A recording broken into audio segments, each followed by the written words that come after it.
Welcome to the slop farm. Enjoy the video. You begin by checking firmware and ISP compatibility so your equipment will work. Update the router now if needed. Then map the area you want to cover and mark outlet positions to minimize cable runs.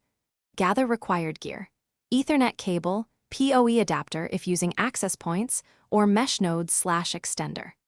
Once done, position the primary router centrally where the main feed enters, make sure power and internet light are stable, and proceed to connect the first extension device. You will run the Ethernet cable to your extension point or place a mesh node halfway to the dead zone. This minimizes signal loss. Next, set the extender to AP or bridge mode to maintain a single network and avoid double NAT.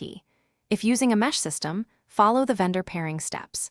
Configure SSID and WPA2/WPA3 security to match the main network or enable automatic roaming.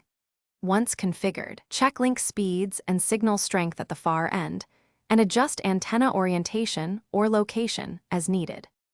You finalize by running speed and latency tests at the extended endpoints to confirm throughput meets expectations. Note any major drops and where they occur.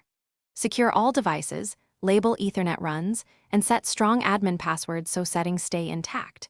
Make sure DHCP works and that devices roam smoothly between nodes. If things go wrong, reboot the router, then extenders, switch wireless channel, or disable interfering radios, and only perform a factory reset as a last resort. Thanks for watching. Consider subscribing if we helped you today.